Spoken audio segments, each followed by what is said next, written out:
If you suddenly discovered that you have an extremely rare and aggressive form of cancer, how would you choose to spend your remaining time in this life? Would you spend time with your family? Seek out all possible treatment options? Perhaps start a nonprofit to support others in chronic illness? Seek connectivity in all walks of life? Or maybe you choose all of the above. Welcome to Wondercast, a community collaborative podcast supporting families navigating the complexities of chronic illness. Wondercast is brought to you by the generous sponsorship of Texas Oncology. Texas Oncology, more breakthroughs, more victories, experts in cancer care. Today we meet Chris Brown, founder of Aya of Infinity nonprofit, proud husband and father, and oh yeah, truly living with his very late-stage cancer. Tune in for a glimpse to his personal journey of building up his community and making a difference wherever he can for however long he has left. This is Chris. My full name is Christopher Othello Brown. My mother was a English professor at a college, so she kind of liked Shakespeare, I would assume, and she named me Othello. Go figure, when I get older, I was curious about my name and what my name meant. And come to find out, that gentleman took his wife's life, his queen's life, and then took his own. I was like, Ma, how could you give me a name like that? What did she say? She said, well, I mean, we have to go with the flow of who I love. I love Shakespeare. I was like, okay, well, that's how I ended up with a name like Othello. I live here in Missouri City, Texas. Where we live is kind of a rural area. It's a city around us, but we're in a corner where there isn't a lot of traffic. There's no shopping center. There's no little stores right here where we are. I have 5 kids. I have a daughter that me and my first wife, we adopted her. She and I then in turn had 2 boys of our own. When I met Danielle, my wife, she had 2 girls. I've been dad to them ever since they know of a dad. I've been dad to so many other children because I coached youth baseball here in Missouri City Little League and some other leagues and things like that. Nurturing children as a coach, if you love producing something, you have to create something. So I always wanted to produce a child that would be respectful. They understand sometimes I can't win them all, type things in life that goes along with you in life. Sports kind of build a core value with you, even when you start coaching kids when they're really, really young, about hard work pays off, and practice really does make perfect, a few times perfect. Still coach, yeah, no matter what. I was first diagnosed in September of 2019. I have to rewind and say a little bit first. I was a really hardworking guy, right? And everybody on the job knew that he outworks everybody every day. He's here early. He's here doing all of the overtime. And on a Thursday, I came home. I wasn't feeling well. And I told Danielle, I just don't feel the best right now. And she said, what you mean? I said, this feels like it's a little hard to breathe. My chest area feel full. It's fuller than normal because I worked at the city at the time. On this Thursday, I wasn't feeling well. So my supervisor had already told me not to come in on Friday. I didn't know why. She told me I needed to go to a doctor. I refused to go to the doctor on that Friday because I just didn't want to go. My coworkers had told Danielle that he's not the same on the job anymore. Friday goes by, the weekend go through. I never got really myself. So on that Monday, I told her I can't not go to work. I got to show my face. So she said, okay, get dressed. So I started getting dressed and got myself prepared for work, had packed me a lunch, you know what I mean? And got in the car. She said, I'm taking you today. So I get in the car And when we passed up the job, I'm looking at the job and we're riding down the road and I'm looking at it coming and it's still going. I said, well, where are you going? Take me back over there. And she said, I need to take you somewhere first. I say, where? She said, I'm taking you to the hospital. So we went to the hospital, and I would say within 3 hours of being there at Pearland Medical, it's a small hospital, but they diagnosed me immediately with stage 4 cancer. Like, they knew that this is bad. The name of my cancer is called pseudomyeloma of the parietes. My appendix ruptured some time back, and I didn't know it. So when they diagnosed me, I was like, I can't understand how my appendix ruptured. What did I do? All I do is go to work and drink a little beer. So the doctor said, that doesn't have anything to do with it, I don't think. He said, cancer is something that just develops, and everybody's anatomy and what the foods they eat and things like that makes a difference. So he told us he would like to send us to Herman Memorial off of 45, I want to say, and to another doctor that was a specialist in oncology. Stayed in Pearland Medical like 2 weeks. But soon as I got out, he had already scheduled an appointment for me to go the following day to this other doctor and get a second opinion, that he was sharing my medical information with him, and they wanted to see me. I just know it's not easy, going through the diagnosis, but I was blown away. You hear somebody has cancer, most people make a statement, oh, I'm sorry. They have nothing to be sorry for because they didn't give you cancer, So I always tell people, don't tell me you're sorry I got cancer. Just tell me you have concerns and you have prayers that I'll do better. Don't say I'm sorry, because I think that's how we've created that stigma with the word cancer. That is something you have to be sorry about. And that's unfair to that patient, because life is still going to keep going on. Every day is still going to go. The clock is not going to stop rotating. I didn't understand cancer. I used to say, oh, I'm sorry too. I've done it. But being, terminally ill, ooh, when they described all of that, I was like, what do you mean? Terminal cancer. I was like, I know what terminal is. And I've heard about it, but you mean that I'm going to die from it? I'm kind of stubborn, so I don't want it to be that. When I go to doctor's visits, Julie, I light up every person in the room. I spark them and create conversation for all of us to indulge in, because we're all human. We have a common ground. We're all sitting in here with cancer, or a family member of a person that has cancer, or a caregiver, people that go to the visits with you and stuff like that when you're doing your chemo. We can talk about this. Let's do something about this word. Did they have any idea of how long you might have had this?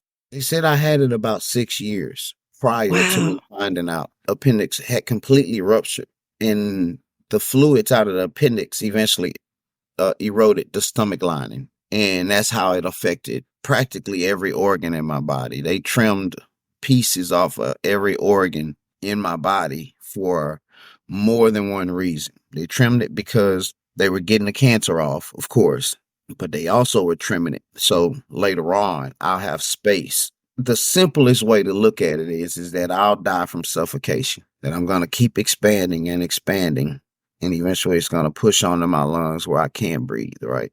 I've always tried to do things that keep my lungs up.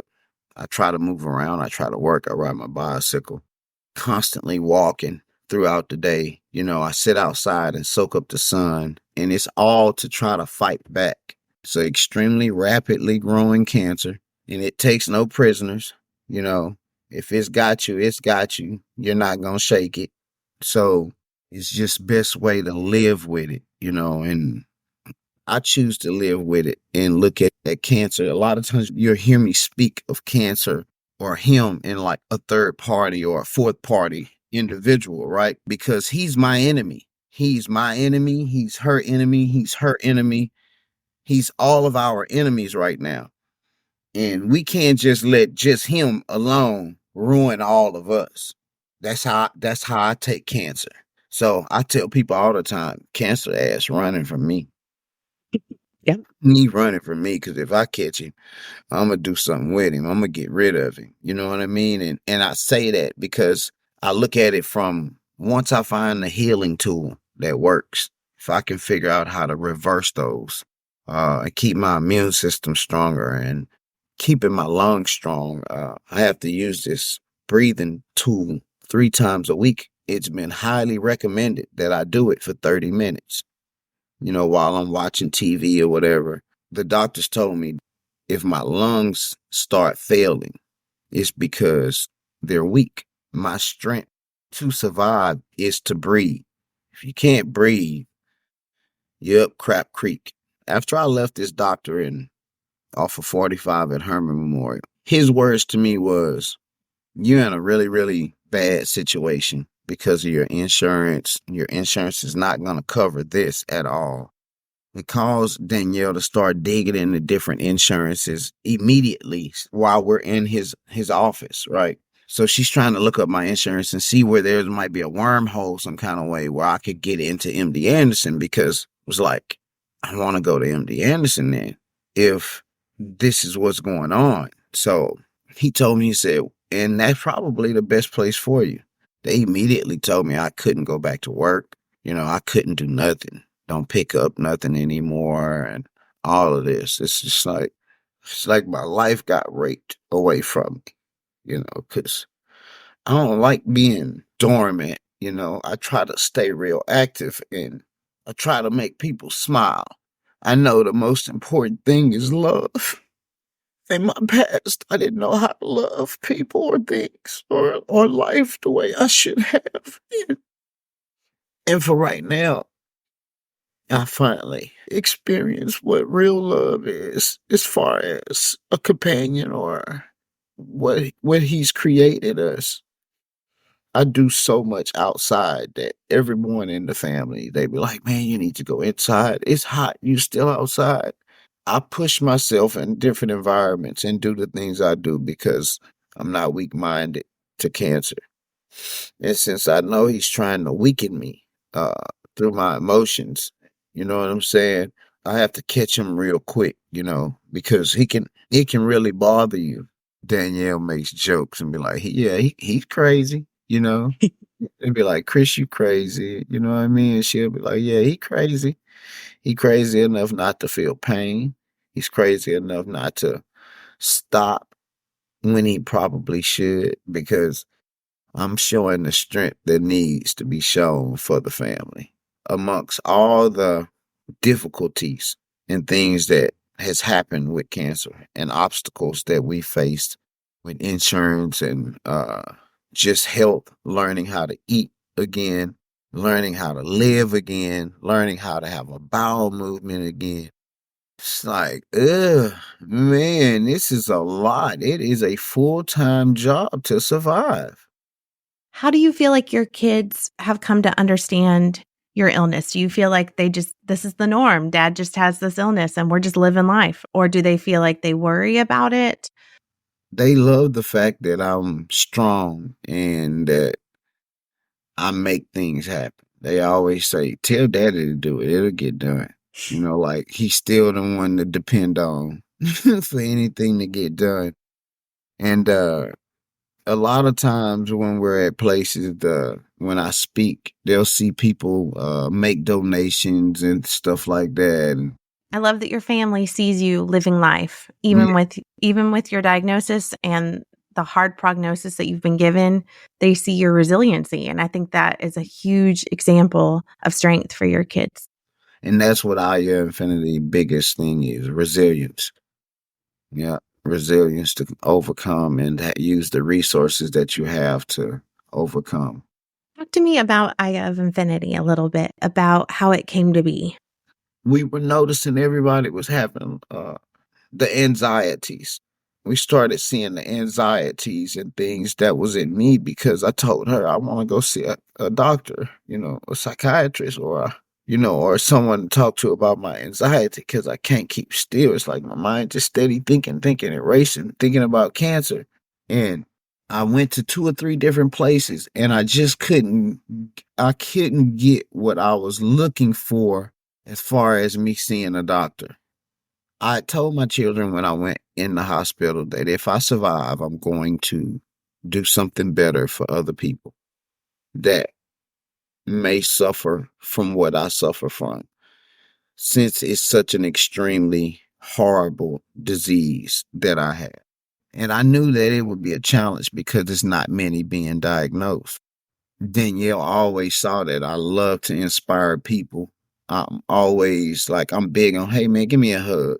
Just a guy in the corner store at the gas station or something and be like, man, give me a hug, man. You look like you need a hug. And she used to take it like it was a joke. You know what I mean? Like, you are just too silly. But deep down, I was doing it because I know that sometimes people just need a hug. Somebody just needs something you need to hear. I love you. We love you, and that'll help boost you in a way, and especially for a stranger to just grab you and say, hey man, can I get a hug? You know what I mean? And to get people to do it. It was like she said, you have a real good connection with people. And I said, I always have. It's a gift. That's a And, big gift. and the time frame for me to say it's gonna be a nonprofit, I didn't even know it was gonna happen. I just started writing. I just said, I'm gonna start a nonprofit. And I just started writing and doodling and writing. And family saw me he's completely distant. He's sitting right here. We're talking. He's not listening. He's on that tablet. He's constantly doing something and he's not paying attention to us. That caused a little bit of its own little things around here. But I told him I'm busy. I'm doing something that I've been given to do. You know what I mean? This is an assignment. And my assignment is to change the way we live as a terminally ill cancer patient in this society, that we no longer have to live locked up in the house with a wrap over our head, afraid that we don't want nobody to see that our hair is falling out. So, with starting your nonprofit, and its focus is on mental health support for individuals who have cancers or terminal cancer. We're Just focusing on terminal cancer and all cancers as a whole. Of course, we're focusing on terminally ill cancer patients, but we also want to have the opportunity to see those who need that psychological assistance regardless, because a diagnosis can really affect you in a lot of ways and you don't know it, but it's best to talk to someone. And we have a pretty good platform of group sessions. The way we do our group sessions, it's really creative. I just want people to better themselves overall, Julie, because mental health has affected my household, yours, theirs, and theirs, and we didn't even know it was affecting us. if people come to your website, Yes. ayaofinfinity.com, Uh-huh. what will they find there? We're big on resources, and with our partnering businesses that nonprofits that we partner with, we have referrals where we can refer someone over to a certain place if they're having certain things going on. We have a place to refer them to as far as psychiatry, as far as counseling. We try to do most of the group sessions ourselves. We also help with insurance issues.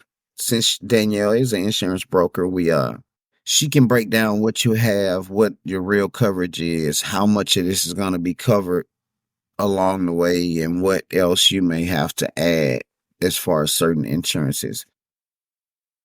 Now, you do have a big event coming up. Do you want to share about that? Yes, we are having a 2K, 5K walk/run for mental health awareness in America.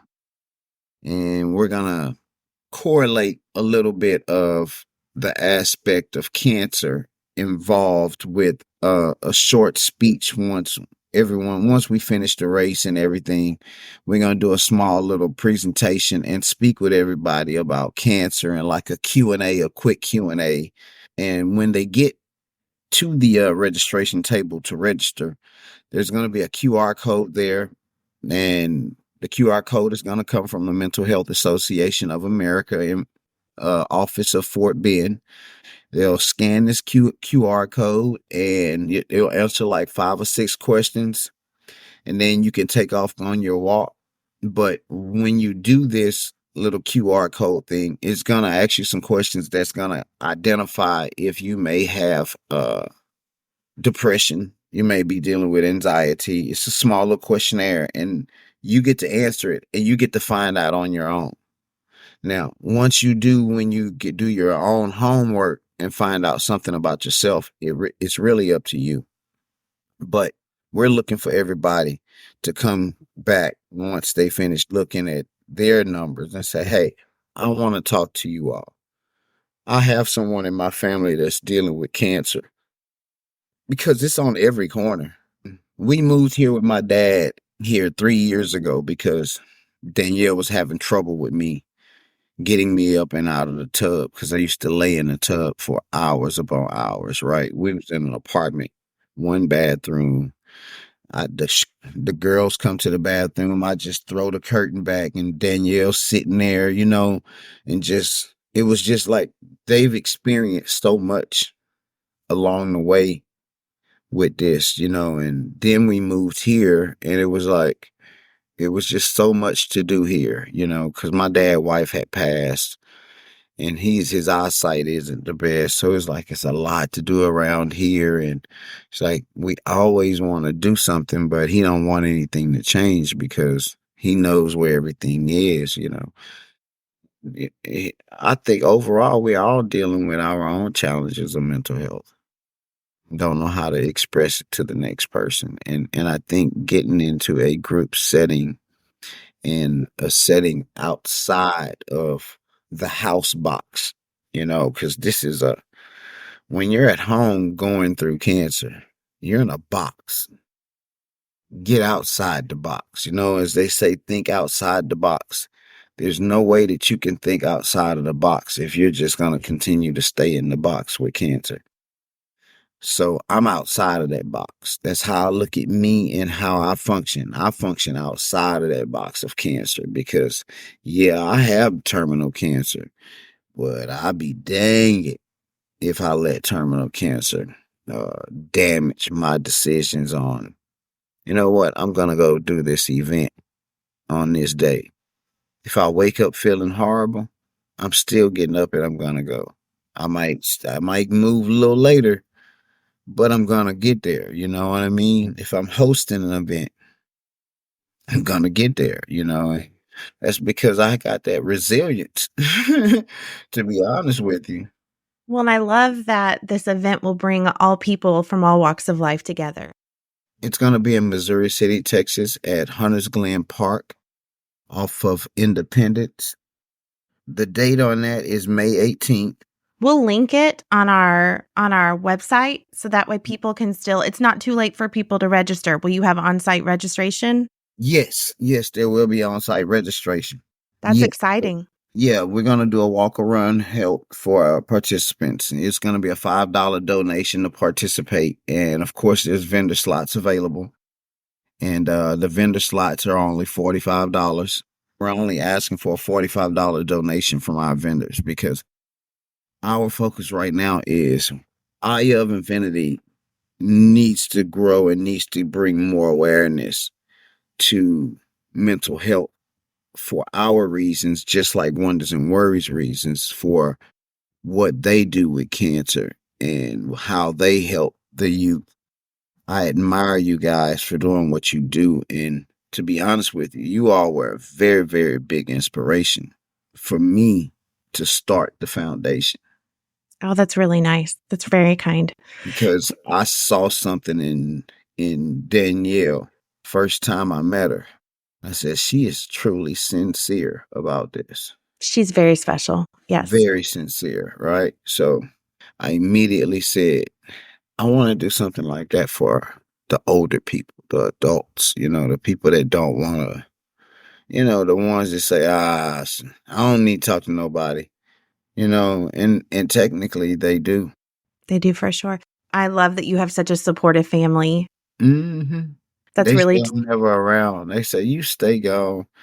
One time, Danielle was sick, and I was in there. I was making her a toddy for her cold, and they all were sick, and they was like, "I want a toddy." I was like, "No, that has alcohol in it. And I'm not giving you that, right?" And they kept saying, "Well, if it's gonna make mommy feel better, I want to feel better, but you just gonna make her feel better, not us, right?" So I told them no, but anyway, I fixed them a toddy, and I told them I'm always here for mommy, and they say, "Yeah, go get whatever you need to get for her."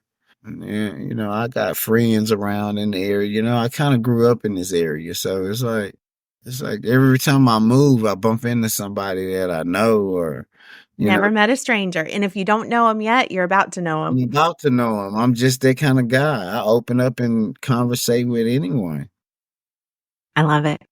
What advice do you have for somebody who maybe is just received information about a new terminal illness that they have or someone they care about has? Yeah, the advice I would give them is to first stop, take a breath, and breathe. That's number one. Two, I would say be willing to learn about your cancer immediately so you can understand the side effects that your body may be experiencing because of this cancer along the way. And I'm gonna say get to know yourself more than anything. That's the advice I would give someone. Get to know yourself more, because the mental side of that diagnosis, it's always there. I don't care who you are. You say, "Man, that doesn't bother me." Oh, that don't bother me. That's not true. It's not true. It does bother you. Like me, it bothers me. They don't want me picking up 15 pounds. I just do it a different way. I just use a wheel system, I'm, You I'm get creative. get creative, and you're going to learn how to know which time is the best time frame to take your medications. And man, it's just so much. It's so much, Julie. It's like you can say this, but you can say that. You can say that. You can say that about it. And you wouldn't be telling a lie. You would be still giving the real truths about it. It is so much. And you're right. When it's your forever and your every day, it gets heavy, I imagine. So Mhm. That's a part of what you need to say to someone right now with dealing with cancer. I want to beat cancer. I want to be strong. Get creative. thank you for tuning in to our podcast today. Please subscribe and continue to check back as our content is ever evolving. For questions or specific content-related requests, please send an email to podcast@wondersandworries.org.